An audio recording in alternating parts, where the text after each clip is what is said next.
York, home to good pizza and big rats. I had the pleasure of being able to go there once with my band. You can just imagine how hectic a field trip can be. Now imagine a school trip that lasts for 5 days with 100 kids in one of the largest cities in the world. Something was bound to go wrong, and it sure did. Problems started even before we got on the planes, because the buses that were supposed to take us to the airport just didn't exist. Everybody was panicking because without the buses we would miss the flights and not be able to go on our entire trip. Everybody had to call their parents at 5 a.m. on a Thursday morning to see if they can drive them an hour away to the airport. I'm still surprised that everybody made it that day. I had carpooled with my friend's parents, but because my bag couldn't fit, my luggage was in another car. But that car got lost, and I had to wait while everyone else got checked in for an entire hour for my bag to get there. On the plane, I was sat between two people that I already knew. For one of them, it was her first time flying on a plane. The plane we were on was not the best because you could hear the mechanics extremely loudly, and we had a lot of turbulence. The girl next to me was petrified and gripping her seat till her knuckles turned white. The guy on the other side of me was passed out. The turbulence kept making his head fly around while he kept hitting me in my shoulder. When we landed, I was prepared. I had an undershirt on, long sleeves, a jacket, a winter coat on, and gloves. I couldn't stand fall in Florida. I would definitely not survive early spring in New York. But I guess nobody else got the memo because as soon as we got out of the airport, people started freezing. When we got to the hotel room, we saw that there was only 2 beds for the 4 of us. It was me, 2 of my friends, and another girl that none of us knew. She said that she could not sleep with anybody else because she moved, and all of us felt too awkward to share a bed with a stranger, so the 3 of us shared one bed together. After we put our stuff down, we had to go for our dinner reservations. But as soon as we opened the door to outside, it was a downpour of rain at 40 degrees, and nobody had umbrellas.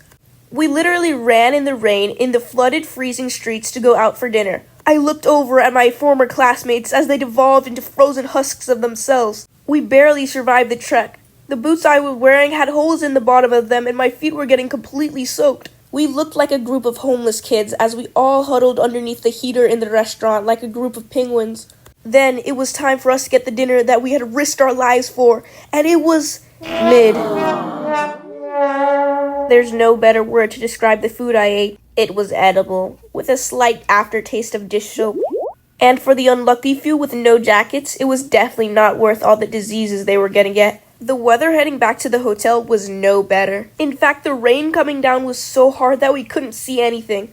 One group of kids took a wrong turn and nobody noticed until we got to the hotel. They were lost in a giant labyrinth of a city in the freezing rain without umbrellas. They somehow made their way back and we were all able to survive. We went to a museum, but then all chaos broke loose. We were allowed to go on without our chaperones, but not everybody made it back. Nearly half of the kids were lost somewhere in the museum and they weren't answering their phones. Right after that fiasco, we went to see Wicked the musical, and afterwards, nobody could find their chaperones. Once we all got back to the hotel, the chaperones gave us the "we're not mad, just disappointed" talk, and I nearly burst into tears. The next day, we got to see the Statue of Liberty. The boat ride was freezing and nauseating, but it was worth it to get to see the Statue of Huh? What? An earthquake? Are you kidding me? We can't even feel it! And thus, as soon as we got on the island, we had to come back. The next day was super boring as we spent the whole time preparing for our performance. Because I'm in steel pan, I had to spend the entire time carrying the heaviest pans in the world, with no help from any of the lazy guys in wind ensemble who were too busy doing nothing. It's so exhausting because not only do I have to carry my own drum, but I also have to help everyone else because I'm a good person. But we all did good and got gold, and I got to play the solo that I made by myself. A few kids even complimented me.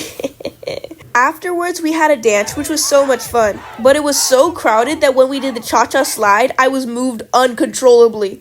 To the left. Take it back now, y'all. One hop this time.